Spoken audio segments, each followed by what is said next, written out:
আমরা আজ চার্লসের সূত্র নিয়ে আলোচনা করব। এটা পার্ট 3 এর অংশ। তো তার আগে একটা কথা বলে নিই। কথাটা হলো, আমি তোমাদের বলছিলাম যে সঞ্জিত কুমার গুহ স্যারের বইয়ের অঙ্কগুলো আমি তোমাদের করাইতে চাই। সেই ক্ষেত্রে টাইম লাগবে, ধৈর্য ধরতে হবে। আমি বলছিলাম যারা রাজি আছো তারা অন্তত আমাকে একটা কমেন্ট বক্সে কমেন্ট করবা। তো আমি মাত্র 2 জন ব্যক্তির কমেন্ট পাইছি যে স্যার অঙ্কগুলো করাই দেন, ভালো হবে। আমি তাদেরকে ওকেও বলেছি যে আমি করে দিতে চাই।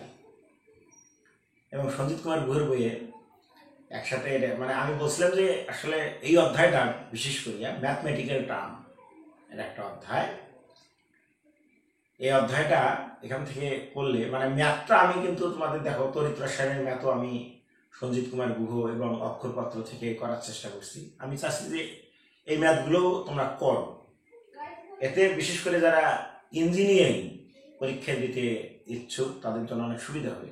বাট কমেন্ট বক্সে কমেন্ট না হওয়ার কারণে আমার খুব একটা ইচ্ছা নাই। জোর করে আমি খাটতে যাব না। যদি ইচ্ছা থাকে তো বলতে পারো, আমি খাটনি হলেও তোমাদেরও যেহেতু এমবি অনেক যাবে, তোমাদের একটা বিষয় ভাবার বিষয় আছে।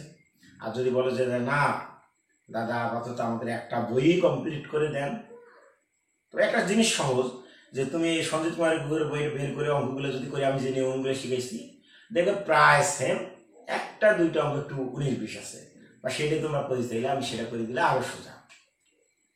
এটা তোমরা করতে পারো। যাই, আমি এই চার্লসের সূত্র নিয়ে আজকে আলোচনা করছি। বয়েলের সূত্র নিয়ে আলোচনার একটু অংশ বাকি রাখলাম। আমি চার্লসের সূত্রের সাথে সমন্বয় করবো। চার্লসের সূত্র, এই সূত্রটা বিজ্ঞানী চার্লস 1787 সালে বিজ্ঞানী চার্লস এবং 1802 সালে বিজ্ঞানী গ্যালোসি একই সূত্র প্রণয়ন করেন।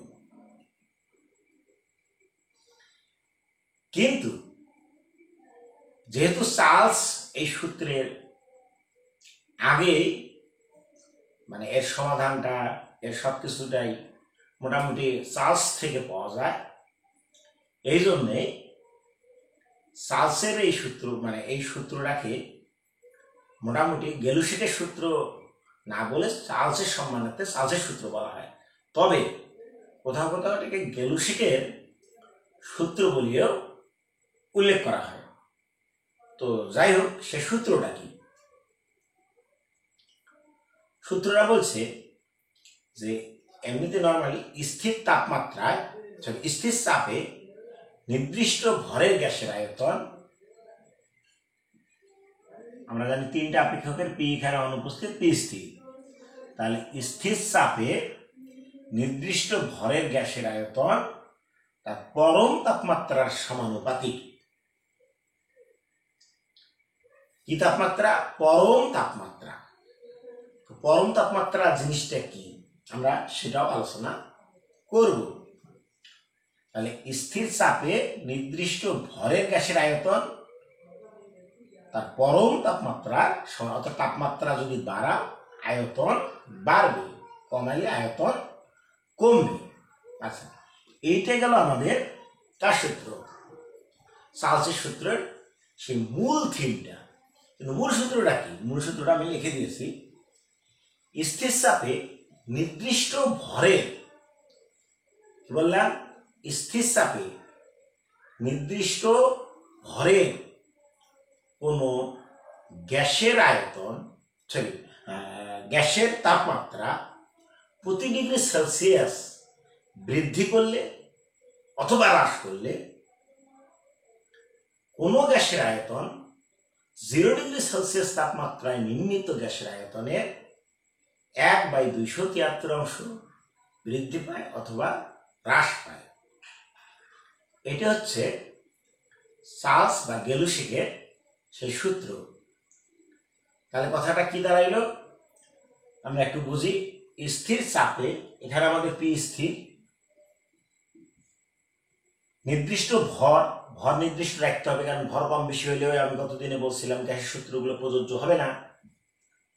নির্দিষ্ট ভর এর কোনো গ্যাসের তাপমাত্রা, যদি গ্যাস নিয়ে তার তাপমাত্রা প্রতি ডিগ্রি মানে 1 ডিগ্রি সেলসিয়াস তাপমাত্রা বৃদ্ধি করি, তাহলে আমরা বলো গ্যাসের তাপমাত্রা যদি চাপ স্থির রেখে বৃদ্ধি করি, এই স্থির চাপটা অনেকে কিন্তু বুঝতে পারে না। একটা জিনিস বোঝো, চাপ স্থির রাখতে গেলে তোমার কিন্তু আয়তন বাড়তে দিতে হবে। কারণ তুমি একটা পাত্র নিয়ে ওখানে তাপ দিলা, সেখানে গ্যাস আছে, তো এখন ওই পাত্রের ভিতরে যে গ্যাসের কণাগুলো আছে এগুলো ছোটাছুটি বাড়বে, আর ছোটাছুটি যদি বাড়ে তাহলে পাত্রের ভিতরে কিন্তু চাপ বাড়বে। তাহলে চাপ যদি বাড়ে তাহলে বাইরেই গেল, স্থিরতা থাকলো না। মনে করা ছিল 5 অ্যাটমসফিয়ার চাপ, তুমি তাপ দেওয়ার ফলে সেটা বাড়তে বাড়তে 13 অ্যাটমসফিয়ার হয়ে গেল, এটা ধরার কথা ধরলাম। তাহলে কি চাপ কি এটা থাকলো, স্থির থাকলো না, বাড়লো। তাহলে তুমি যদি ওই চাপটাকে স্থির রাখতে চাও, তাহলে কি যখন তুমি তাপমাত্রা দিলা চাপ বাড়তে ধরলো, আমি একটু আয়তনটা বড় করে দিলাম, তাহলে গ্যাসগুলো কি সরে গেল, আবার কিন্তু চাপের মানটা কমে গেল। এইভাবে যতই আমি তাপমাত্রা বাড়াবার সাথে যদি আয়তনও বাড়িয়ে দিই, চাপটা কিন্তু যেমন ছিল তেমন। তার মানে কি, চাপ যদি আমরা স্থির রাখতে চাই, তাপমাত্রা বাড়াও, তাহলে অবশ্যই আয়তনটাকে আমরা প্রসারিত করতে হবে। তাহলে সে অনুযায়ী যদি আমি হিসাব করি, প্রতি ডিগ্রি সেলসিয়াস তাপমাত্রা বৃদ্ধি বা হ্রাসের জন্য, বৃদ্ধির জন্য কথা বলে ভাবি, 1 ডিগ্রি সেলসিয়াস তাপমাত্রা যদি আমি বৃদ্ধি করি ওই গ্যাসের, তাহলে তার আয়তন কিন্তু বৃদ্ধি পাবে। আর যদি 1 ডিগ্রি সেলসিয়াস তাপমাত্রা হ্রাস করি, চাপ স্থির রাখার জন্য আয়তনটাকে ছোট করতে হবে, আয়তনটা কমে যাবে। এখন কথা হইল কতটুকু বাড়বে কতটুকু কমবে, এটা তো এমনি আমরা জানি যে তাপমাত্রা বাড়াইলে চাপ যদি ঠিক রাখতে চাই আয়তন বাড়বে, তাপমাত্রা কমাইলে যদি আমরা চাপ স্থির রাখতে চাই তাহলে আয়তন কমাতে হবে। এইটা নিয়ে তো আমাদের আসলে খুব একটা কোনো সমস্যা নাই। সমস্যাটা কোথায়, কতটুকু বাড়বে আর কতটুকু কমবে, এইটাই আমাদের মূল সমস্যা। তাহলে মূল সমস্যাটা নিয়ে আমরা একটু আলোচনা করি। সেইখানে বলছে যে বৃদ্ধি বা হ্রাসের জন্য কোনো গ্যাসের আয়তন 0 ডিগ্রি সেলসিয়াস তাপমাত্রায় নির্ণীত আয়তনের 1/273 অংশ বৃদ্ধি বা হ্রাস পাবে আর কি। তাহলে স্থির চাপ যদি রাখতে চাই, সেটা তার শর্ত বুঝলাম। কোনো গ্যাসের তাপমাত্রা আমি 1 ডিগ্রি বাড়াইতে পারি, 1 ডিগ্রি হ্রাস করতে পারি। যদি 1 ডিগ্রি বাড়াই তাহলে আয়তন কতটুকু বাড়বে সেইটা সম্পর্কে এখানে একটা তথ্য দেওয়া আছে যে 1 ডিগ্রি বাড়াইলে 0 ডিগ্রি সেলসিয়াস তাপমাত্রা নির্ণীত গ্যাসের আয়তনের 1/273 অংশ বাড়বে। আর যদি 1 ডিগ্রি হ্রাস করি তাহলে 0 ডিগ্রি সেলসিয়াস তাপমাত্রা নির্ণীত আয়তনের 1/273 অংশ হ্রাস পাবে। কথাটা আলো ক্লিয়ার করার জন্য আমি একটা চিত্রের সাহায্যে তোমাদের পাশে, মনে করো এটা একটা পাত্র, আবার অন্য পাত্র ভাবিও না, এটা একটা পাত্র মানে প্রসারণশীল পাত্র, বাড়তেও পারে ছোটও হইতে পারে। এই যে প্রসারণশীল পাত্রটা আছে, ধরো এটা 0 ডিগ্রি সেলসিয়াস তাপমাত্রায় আছে। কত তাপমাত্রায় প্রথমে ছিল এটা আমার দেখার বিষয় না, আমি 0-তে নিয়ে আসি, এই আয়তনটা পাচ্ছি। ধরো সে আয়তনটা 546 লিটার আয়তন 0 ডিগ্রি সেলসিয়াস তাপমাত্রায়। এখন চার্লস বলছে এই অবস্থায় থাকায় তার যদি 1 ডিগ্রি তাপমাত্রা বাড়িয়ে দাও, 1 ডিগ্রি বাড়াও, তাহলে কি আয়তন বাড়বে? কত বাড়বে? এই 0 ডিগ্রি সেলসিয়াস যে আয়তনটা আছে তার 1/273 অংশ, তার মানে কি 546 এর 1/273 অংশ বৃদ্ধি পাবে। তারপর এটা দিয়ে এটা কাটলে বোধ হয় 2 হবে, তার মানে 2 লিটার বৃদ্ধি হবে। তার মানে এর তাপমাত্রা যদি আমি 1 ডিগ্রি বাড়াই দেই তার আয়তন 2 লিটার বাড়বে, ধরো একটু 2 লিটার, তাহলে এই 2 লিটার বাড়ি গেল। তাহলে টোটাল আয়তনটা তার কতটুকু হইল? 2 লিটার না, লিটার। তো তার টোটাল আয়তনটা কত হইল? আগে ছিল কত? 0 ডিগ্রি সেলসিয়াস 546, আর বর্ধিত আয়তন কত? 2 লিটার। তাহলে কত হইল লিটার এখানে হবে, তাহলে 548 লিটার। তো সূত্র অনুযায়ী যদি আমি কথাটা বলতে চাই তাহলে কেমন হলো যে 547 তার 0 ডিগ্রি সেলসিয়াস তাপমাত্রায় নির্মিত আয়তন, আর বৃদ্ধি পাবে কত এত এ 0 ডিগ্রি সেলসিয়াস তাপমাত্রায় নির্মিত আয়তন এ, তার মানে কি 546 এর 1/273 অংশ। এই কথাটা কিন্তু এখানে বলছে। তাহলে এটা দিয়ে কাটলে 2, ওই 548 লিটার, ওটাই হলো। আর যদি আমি 1 ডিগ্রি মাইনাস করি মানে কমে দেই, হ্রাস করি, তাহলে আয়তনও কিন্তু হ্রাস পাবে। জাস্ট এই জায়গাটা মাইনাস হবে, তাহলে এখান থেকে 44 লিটার হবে। আশা করি চার্লসের সূত্রের মূল থিমটা তোমরা বুঝতে পারছো, যে স্থির চাপে নির্দিষ্ট ভরের কোনো গ্যাসের তাপমাত্রা 1 ডিগ্রি সেলসিয়াস যদি বৃদ্ধি করি তার আয়তন বৃদ্ধি পাবে কতটুকু, 0 ডিগ্রি সেলসিয়াস তাপমাত্রা যে আয়তন থাকবে তার 1/273 অংশ বৃদ্ধি পাবে। আর যদি 1 ডিগ্রি সেলসিয়াস তাপমাত্রা কমাই দেই তাহলে তার আয়তন কতটুকু হ্রাস পাবে, ওই 0 ডিগ্রি সেলসিয়াস তাপমাত্রায় নির্ণীত যে আয়তনটা থাকবে তার 1/273 অংশ হ্রাস পাবে। সেই হিসেবে আমরা এই হিসাবটা করলাম। এটা আমাদের প্রারম্ভিক আয়তন যেটা ছিল 0 ডিগ্রি সেলসিয়াস তাপমাত্রায়, আর এইটা আমাদের পরিবর্তিত মানে তাপমাত্রা কম বা বেশি করার জন্য যে আয়তন। তাহলে একটা জিনিস এখান থেকে আরো নিশ্চিত হওয়া যায়, যদি 1 ডিগ্রি বৃদ্ধির জন্য আয়তন বৃদ্ধি 1/173 হয়, তাহলে 2 ডিগ্রি বৃদ্ধির জন্য আয়তন বৃদ্ধি হবে 2/273। তার মানে কি 2 ডিগ্রির জন্য হবে, তাহলে 1 ডিগ্রির জন্য হবে 1/273 মানে 2 লিটার, 2 ডিগ্রির জন্য হবে 4 লিটার। 2/273 কাটাকাটি 2, এখানে 2 গুণ 4 লিটার। তাহলে 3 ডিগ্রির জন্য 3/273 অংশ বৃদ্ধি পাবে, 6 লিটার হবে। আর হ্রাস করলে জাস্ট একইভাবে মাইনাস করে দিতে হবে আমাদের। আশা করি তোমরা চার্লসের সূত্রটা সম্পর্কে একটা আইডিয়া পেয়েছো। তাহলে চার্লসের সূত্রের মূল থিম হলো 0 ডিগ্রি সেলসিয়াস তাপমাত্রা আয়তন প্লাস বা মাইনাস, বৃদ্ধি করলে প্লাস, হ্রাস করলে মাইনাস, ধরো বৃদ্ধি করলাম প্লাস, ওই 0 ডিগ্রির আয়তন এর 1/273 অংশ। এটা হচ্ছে মূল আয়তনটা, মোট আয়তনটা হবে এত। তাহলে এটা প্রারম্ভিক আয়তন, তাপমাত্রা বৃদ্ধির ফলে এটা টোটাল আয়তন।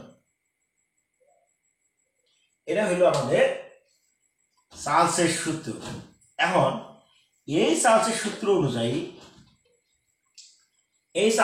অনুযায়ী আমি যদি এখন মনে করি, ধরো 0 ডিগ্রি সেলসিয়াস তাপমাত্রায়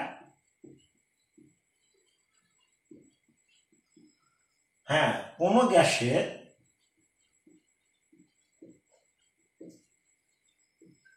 আয়তন V0, 0 ডিগ্রি সেলসিয়াস তাপমাত্রায় কোন গ্যাসের আয়তন আমি ধরলাম V0, তাহলে 1 ডিগ্রি সেলসিয়াস তাপমাত্রায় গ্যাসের আয়তন বৃদ্ধি।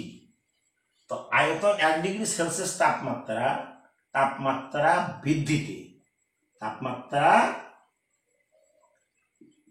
বৃদ্ধিতে হ্রাস করলে তো কমে যাবে। আয়তন বৃদ্ধি কতটুকু হবে, V0 এর 1/273 অংশ, কিন্তু এটুকু আয়তন বৃদ্ধি পাবে। তাহলে আমি যদি বলি 1 ডিগ্রি সেলসিয়াস তাপমাত্রায় মোট আয়তন, তাহলে বলতো V0 তো আগে ছিল, এখন বৃদ্ধি আয়তন কতটুকু, V0 এর 1/273। তার মানে আমি এখান থেকে লিখতে পারি V0 প্লাস V0/273। এটা আমাদের কত ডিগ্রি সেলসিয়াস তাপমাত্রার আয়তন। তাহলে আমরা বলবো 1 ডিগ্রি সেলসিয়াস তাপমাত্রা আমাদের মোট আয়তন, এটা বৃদ্ধি আয়তন এটা, আর 0 ডিগ্রি সেলসিয়াস তাপমাত্রা আয়তন আমাদের এই আয়তন, আমাদের 0 ডিগ্রি সেলসিয়াস তাপমাত্রার আয়তন। এখন এইখানে একটা কথা আমি তোমাদের বলে দিই। তো এখানে আর একটা কথা আছে, তাহলে আমি যদি বলি 2 ডিগ্রির কথা, একইভাবে কিন্তু আসবে। একবার আমি লিখি, অতএব 2 ডিগ্রি সেলসিয়াস তাপমাত্রায় আয়তন, মানে একবারে মূল আয়তন, মোট আয়তনটা, তাহলে কি হবে V naught plus V naught এর 2/273। ভাবো এটা 0 ডিগ্রির আয়তন, আর এইটা হচ্ছে 2 ডিগ্রি সেলসিয়াস বর্ধিত আয়তন। তাহলে এটা কি মোট আয়তন না? এটা হচ্ছে আমাদের মোট আয়তন। আমি যদি এটা 2 ডিগ্রি জায়গা দিই, টি ডিগ্রি সেলসিয়াস তাপমাত্রায় আয়তন কত হবে? V naught plus V naught এর তাহলে T/273। 2 ডিগ্রির জন্য যদি এটা হয় মাইনাস হলে তো কোনো কথাই নেই, এখানে প্লাসটা থাকে, জাস্ট মাইনাস হবে আর কিছু না। এটা আমাদের মোট আয়তন। তো মোট আয়তনটাকে আমি একটা অক্ষর দ্বারা প্রকাশ করলাম, সেটা ভি। তাহলে ভির মানটা এখানে কত? V naught plus V naught T/273। এইটা আমাদের মোট আয়তন। ঠিক আছে কিনা? আচ্ছা, যদি এটা ঠিক থাকে তাহলে আমি এখন পরবর্তী একটা পর্যায়ে যেতে চাচ্ছি। সেটা কি? যদি আমার এটা ঠিক থাকে তাহলে আমি আর একটা V1 আয়তন ধরলাম, সেটা T1 ডিগ্রি সেলসিয়াস তাপমাত্রায়। তাহলে T1 ডিগ্রি সেলসিয়াস তাপমাত্রায় এই অনুযায়ী ভি এর জায়গায় V1 যদি ধরি, তাহলে ভি নট তো 0 ডিগ্রির আয়তন, আর ভি নট টি এর জায়গা হবে T1/273। এইটা আমাদের T1 ডিগ্রি সেলসিয়াস। আর অনুরূপভাবে যদি আমি T2 ডিগ্রি সেলসিয়াস তাপমাত্রার জন্য আয়তন V2 ভাবি, তাহলে আমাদের V2 plus V naught T2/273। ঠিক কিনা বলো? একটা জিনিস, মজার জিনিস আছে, দেখো মজার জিনিসটা কি? মজার জিনিসটা হইল, যদি আমি এগুলো তো জাস্ট কাল্পনিক একটা T1 T2 ডিগ্রি, আমি ধরো 273 ডিগ্রি সেলসিয়াস তাপমাত্রায় আয়তনটা ধরো একটা ভি এর মান কত হইবে? তো ভি নট প্লাস টি এর জায়গা কিন্তু 273, ভি নট বাই কিন্তু 273, এটা কেটে গেল। তার মানে ভি নট যোগ ভি নট 2 ভি নট। তার মানে দেখো 273 ডিগ্রি সেলসিয়াস তাপমাত্রায় আয়তনটা কি হয়? দ্বিগুণ হয়ে যায়। এর চার্লসের সূত্র অনুযায়ী।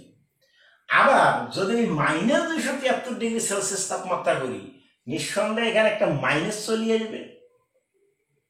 আর যদি মাইনাস আসে তাহলে এখানে একটা মাইনাস আসবে, তাতে 0 হবে। তার মানে কি?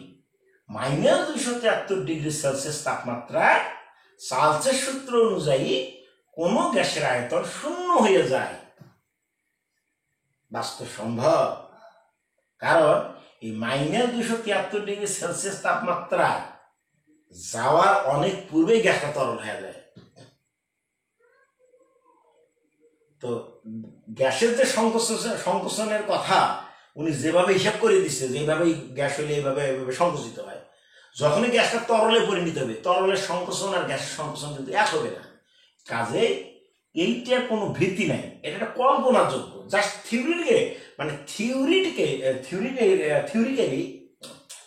থিওরিটিক্যালি আমরা এই জিনিসটাকে ব্যাখ্যা করতে পারি, কিন্তু বাস্তবতায় নেই। কারণ গ্যাসটা তার আগে তরল হয়ে যায়, আর তরল হলে তার সংকোচন ওই সূত্র মানবে না, আর ওই সূত্র যদি মানে তাহলে 0 হওয়ার প্রশ্ন আসে না। আচ্ছা, এই জন্য এটাকে বলা হয় কল্পনাযোগ্য সর্বনিম্ন যে তাপমাত্রায় কোন গ্যাসে, এটা কল্পনাযোগ্য তাপমাত্রা, বাস্তবতা অস্তিত্ব নেই। কল্পনাযোগ্য সর্বনিম্ন যে তাপমাত্রায় কোন গ্যাসের আয়তন তাত্ত্বিকভাবে, তাত্ত্বিক মানে তথ্য দিয়ে প্রমাণ করা যায়, তথ্য তাত্ত্বিকভাবে 0 হয়ে যায়, সেই তাপমাত্রাকে পরম শূন্য তাপমাত্রা বলে। নটেড? পরম শূন্য তাপমাত্রা কি, খুবই গুরুত্বপূর্ণ। তাহলে এই যে পরম শূন্য তাপমাত্রাটা, এটা কি কল্পনাযোগ্য তাপমাত্রা এবং এমন একটা সর্বনিম্ন তাপমাত্রা যেখানে আয়তনটা তাত্ত্বিকভাবে শূন্য হয়ে যায়, বাস্তবতা নাই। আচ্ছা, এটা আমি মাঝতে একটু পড়াই দিলাম। এখন আমি একটা কাজ করব, সেটা হলো একটা জিনিস দেখো, আমরা একটা বড় হাতের টি, এটাও তাপমাত্রা, আমরা ছোট হাতের টি, এটাও তাপমাত্রা। এটা বড় হাতের টি দিয়ে আমরা কেলভিন লিখি, ছোট হাতের টি আমরা ডিগ্রি সেলসিয়াস লিখি। তাহলে নিশ্চয়ই তাপমাত্রা হলেও স্কেল ভিন্নতা আছে, সেইটা সম্পর্কে আমি তোমাদের একটু যাই না, এর আলোচনাটা আমি শেষ করব। সেটা কি, সেটা হলো যে এই যে কেলভিন স্কেলের তাপমাত্রা আর ডিগ্রি সেলসিয়াস তাপমাত্রা, শোনো, এই ডিগ্রি সেলসিয়াস তাপমাত্রা হিসাব করতে গেলে প্রায় মাইনাস তাপমাত্রা হিসাব করতে হয়। তো বিজ্ঞানীগণ ওই যে দেখালাম -273 ডিগ্রি সেলসিয়াস তাপমাত্রায় কোনো গ্যাসের আয়তন বা গ্যাসকে যদি ব্যাখ্যা করতে যাই তার আয়তন শূন্য হয়ে যায়, তো আয়তন শূন্য হওয়া সম্ভব নয়, মাইনাস তো হওয়া সম্ভব নয়। কাজেই বিজ্ঞানী লর্ড কেলভিন এই মাইনাস জিনিসকে হিসাবকে উপেক্ষা করার জন্য ইনি করছে কি, ওই -273 ডিগ্রি সেলসিয়াস তাপমাত্রাটা কি 0 কেলভিন হচ্ছে। প্রথমে এটা 0 ডিগ্রি কেলভিন বলছিল, তারপর এটাকে অ্যাবসোলিউট স্কেল অনুযায়ী 0 অ্যাবসোলিউট বলছিল, 0 ডিগ্রি অ্যাবসোলিউট বলছিল। পরবর্তীতে এগুলো সব পরিবর্তন হয়, এখন শুধু কেলভিন চলে। অ্যাবসোলিউট স্কেলও লেখে, হ্যাঁ, এ দিয়ে অ্যাবসোলিউট প্রকাশ করা, কে দিয়ে কেলভিন প্রকাশ করা হয়। যাই হোক, আমি পরে আসতেছি। তাহলে এনে 273 ডিগ্রি সেলসিয়াস, সেলসিয়াসটা কাটাইছে, ডিগ্রি সেলসিয়াস তাপমাত্রাকে 0 কেলভিন ধরে তাপমাত্রা পরিমাপের জন্য একটা নতুন স্কেল প্রণয়ন করেন। তার নাম অনুসারে এটার নাম দেওয়া হয়েছে কেলভিন স্কেল। দেখি নট কেলভিন এটা করছেন, এনার এই স্কেলটা ইনি এভাবে তৈরি করেন। এইটা -273 ডিগ্রি সেলসিয়াস তাপমাত্রা, সেখানে উনি ধরলেন কত, 0 কেলভিন। এটা কেলভিন স্কেলের তাপমাত্রা, এটা হলো কেলভিন, এটা ডিগ্রি সেলসিয়াস স্কেলের তাপমাত্রা। তাহলে আমি মাঝামাঝিতে যাই, এখানে আমি 0 ডিগ্রি সেলসিয়াস যদি হয়, তাহলে বলো এটার সাথে কি করলে 0 হবে? আর 273 যোগ করা হয়েছে, তারপরে 0, তাহলে এর সাথে 273 যোগ করলে হবে 273 কেলভিন।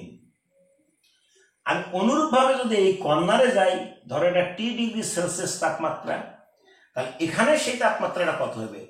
টি প্লাস 273 কেলভিন। তার অর্থটা হইল ডিগ্রি সেলসিয়াস স্কেলের তাপমাত্রার সাথে যদি আমি 273 যোগ করি, তাহলে আমি কেলভিন স্কেলের তাপমাত্রা পেয়ে যাব। তার মানে ডিগ্রি সেলসিয়াস স্কেলের তাপমাত্রা প্লাস কেলভিন স্কেলের প্লাস 273 ইকুয়াল টু কেলভিন স্কেলের তাপমাত্রা। এই কেলভিন স্কেলের তাপমাত্রাকে বড় হাতের টি দ্বারা প্রকাশ করা হয়, আর ডিগ্রি সেলসিয়াস স্কেলের তাপমাত্রাকে ছোট হাতের টি দ্বারা প্রকাশ করা হয়। তাহলে বলো এই বড় হাতের টি হচ্ছে কেলভিন স্কেলের তাপমাত্রা। কাজেই বড় হাতের টি এ যদি কখনো কোনো মান বসাও, সেটা কখনোই ডিগ্রি সেলসিয়াসে বসা যাবে না, কারণ বড় হাতের টি মানে সেটা কেলভিন স্কেলের তাপমাত্রা। ডিগ্রি থাকলেও 273 যোগ করিয়ে ওটা কেলভিন বানাতে হবে, নাহলে যদি কেউ লেখে বড় হাতের T equal to 10 degree Celsius তাপমাত্রা, ডাবল 0 একবারে করলাম, কারণ এটা কেলভিন স্কেলের তাপমাত্রা। তাকে লিখতে হবে 10 যোগ 273, তার মানে কত? 283 ডিগ্রি কেলভিন। তাহলে আবার 0 হবে না। এই হলো কেলভিন স্কেল। তাহলে বিজ্ঞানী লর্ড কেলভিন -273 ডিগ্রি সেলসিয়াস তাপমাত্রাকে 0 কেলভিন ধরিয়া তাপমাত্রা পরিমাপের জন্য একটি নতুন স্কেল প্রণয়ন করেন। তার নাম অনুসারে এই স্কেলটাকে কেলভিন স্কেল বলে।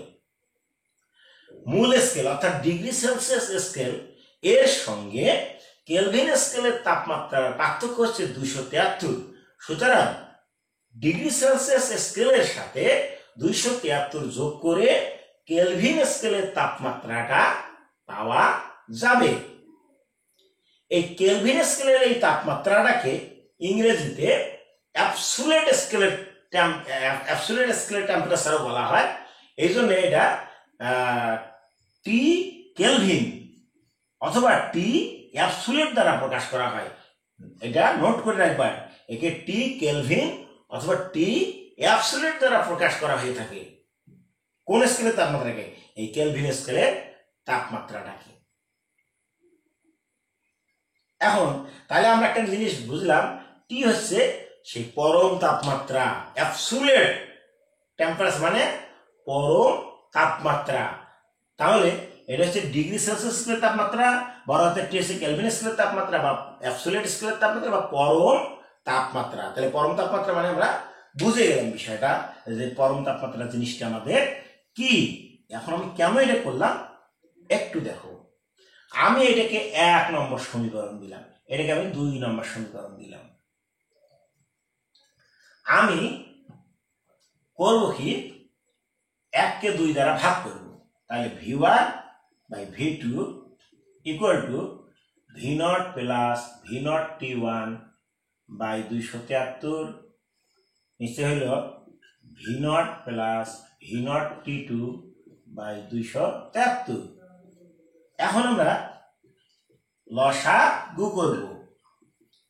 লসাগুতে 273 আমি এখানে লসাগু পেলাম।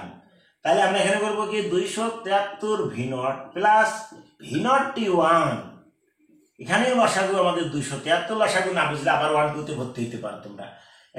আবার 273 v0 প্লাস v0 t2।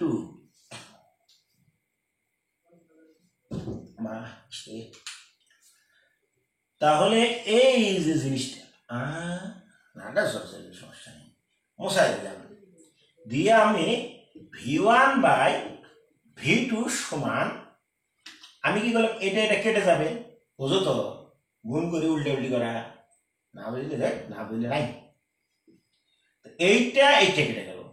তাহলে এখন আমাদের উপরে থাকলো এইটা। আমি যদি এখান থেকে v0 কমন নেই, v0, তাহলে উপরে থাকে 273 প্লাস t1, নিচেও একটা v0 কমন যাচ্ছে, 273 প্লাস t2।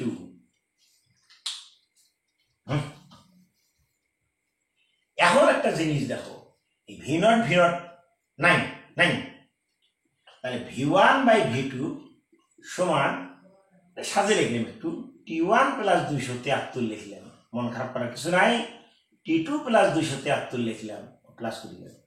আচ্ছা, এইখানে তোমরা লক্ষ্য করো, একটু আগে পরম তাপমাত্রা স্কেলে কি বলছে, বড় হাতের টি সমান ছোট হাতের টি যোগ 273 লেখা হয়েছে। এই যে এটা কেলভিন, তাহলে আমি যদি এটা t1 দেই, তাহলে এটাকে আমি t1 দেই 273 লিখি, কোনো সমস্যা আছে নাই। তাহলে আমি এখানে কি করতে পারি, এটাকে আমি লিখবো v1 বাই v2, এটাকে লিখবো আমি বড় হাতের t1, এটাকে লিখবো আমি বড় হাতের t2। এখন যদি আমি এটা এখানে আনবো, উপরে রাখো v1, নিচে আনো t1, এটা নিয়ে দেবো ওখানে v2, নিচে এলো t2।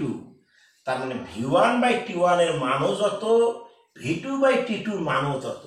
তো অনুরূপ ভাবে যদি আমি আরো নিতাম, v3 বাই t3 এর মানও তত হইতো। অনুরূপভাবে v4 বাই t4 এর মান, অনুরূপভাবে dot dot dot vn by tn এর মানও একই হইতো। তার মানে সেটা একটা ধ্রুবক সংখ্যা হইতো। তার মানে এই মিনিং অনুযায়ী আমরা বলতে পারি v আর t এর অনুপাত একটা ধ্রুবক সংখ্যা। তাহলে যদি তাই হয়, তাহলে আমি এটাকে আমরা লিখতেই পারি v সমান সমান kt।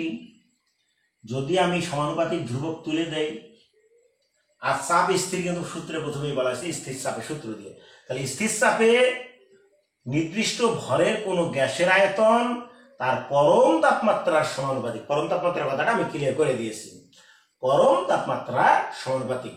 এটাই আমাদের কার সূত্র, চার্লসের সূত্রের আলোচনা। এ হচ্ছে আমাদের চার্লসের সূত্র। শোনো, এই চার্লসের সূত্র লেখচিত্র নিয়ে আমি আজকে আলোচনা করতে চাচ্ছি না, এত গরম থাকা কঠিন। তাহলে আমরা এখান থেকে পাইলাম কি, পরম শূন্য তাপমাত্রা কি, কত ডিগ্রি সেলসিয়াস তাপমাত্রায় কোনো গ্যাসের আয়তন তাত্ত্বিকভাবে শূন্য হয়ে যায়। একটা ক নাম্বার আছে, এটা আছে। হ্যাঁ, তারপরে আমরা এটা প্রমাণ করব যে কি, চার্লসের যে সূত্র বা গেলুসিকের যে সূত্র, গাণিতিক সূত্র, এখান থেকে মূল সূত্রের প্রতিপাদন কিভাবে করা যায়, মূল সূত্রে কেমনে আসা যায়, সেইটা এখান থেকেও কিন্তু আমরা আবার ওই সূত্রে চলে যাইতে পারবো। দেখো তোমরা একটু লক্ষ্য করে দেখো যে ভি সমানুপাতিক টি যখন পি স্থির, তাহলে ভি সমান সমান কে টি, ঠিক কিনা? আবার ভি বাই টি সমান সমান কে, তার মানে কি ভি বাই টি এর অনুপাত সর্বদা একটা ধ্রুবক সংখ্যা। তার মানে ভি এর মান যদি 10 হয়, না ভি এর মান যদি 30 হয়, টি এর মান যদি 5 হয়, তাহলে এটা হবে কত, 6। তো এখন আমার কথা, যদি আমি তাপমাত্রা, এটা টি, এটা তাপমাত্রা, এটা টি, এটা ভি, তাপমাত্রা আমি বাড়ায় 10 করলাম, নিশ্চয়ই তাপমাত্রা আবার আয়তন বাড়বে, এটা হবে 60, কিন্তু অনুপাত হবে 6। তাহলে এটা যদি ভি1, এটা টি1, এটা যদি ভি2, এটা যদি টি2 হয়, তাহলে কি ভি1 বাই টি1 এর মানও যত হচ্ছে, ভি2 বাই টি2 এর মানও আমাদের ততই হচ্ছে। তাহলে এইভাবে আমরা আবার আগের সূত্রে ফিরে আসতে পারি। এই পর্যন্তই। আর তোমরা পড়াশোনায় আমার মনে হচ্ছে আগের থেকে বেশ অ্যাক্টিভ, আর টাকা পয়সা অনেকে দিচ্ছে, কিছু পাগল আছে, এই পাগলগুলো গ্রুপে আমি নাম্বার দিছি, তাও বোঝে না।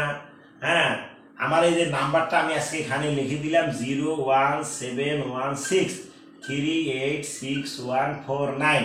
আবার কিছু পাগল আছে যে পাগলগুলো আমাকে ফ্লেক্সিলোড করে দিছে, দুইজনে এই কাজ করছে, ফ্লেক্সিলোড করে দিছে, বলে এটাকে আমি কি করবো এখন, ফ্লেক্সিলোড করা টাকা। হ্যাঁ, এইটা আমার বিকাশ নাম্বার, তোমরা পারলে নগদ অ্যাকাউন্ট থেকে টাকাটা পাঠাইও, নগদ অ্যাকাউন্ট থেকে টাকা পাঠাইলে সাশ্রয় আছে, তোমাদেরও সাশ্রয় হবে, শুধু 500 টাকা পাঠাইলেই হচ্ছে। আর যদি না থাকে অ্যাকাউন্টে, তাহলে বিকাশ অ্যাকাউন্ট থেকে পাঠাইও।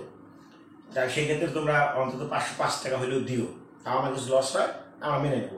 আচ্ছা, তারপরেও আর একটা কথা হইলো যে অনেকে আছে টাকা পাঠাইছে, আমিও দেখছি টাকা আসছে, কিন্তু কে টাকা পাঠাইল কিছুই কোনো ইনফরমেশন নেই, এ আর এক পাগল। আমি আর কি নাম লিখবো? কাজে এগুলো দিক দিয়ে একটু সাবধান হবা। এই অধ্যায় অনেক সোজা, তোমরা মনোযোগ দিয়ে নিয়মিত পড়াশোনা করবা, ঠিক আছে? আমি আরো কিছু আলোচনা করতে চাইছিলাম, যেহেতু এত বড় টাইম ইউটিউবে দেওয়া সম্ভব নয়, তাই আমি আজকে পর্যন্ত আলোচনা খেলতে বললাম। তোমরা দয়া করে ভালো করে পড়াশোনা করবা, অ্যাক্টিভ। কালকে তো তোমাদের ভার্চুয়াল ক্লাস আছে। হ্যাঁ, আমি কিন্তু এই লেকচারগুলো নিয়ে আলোচনা করছি। 4 নম্বর লেকচার ধরবো না হয়তো বা, যদি না 4 নম্বর লেকচারও ধরতে পারি, দেখবো যে 4 নম্বর লেকচারও কে পড়লো, এটা আপত্তি হবে না, বাট 4 নম্বর লেকচারও কে পড়ছে আমি এটা দেখবো, ঠিক আছে? ওকে, ভালো থেকো।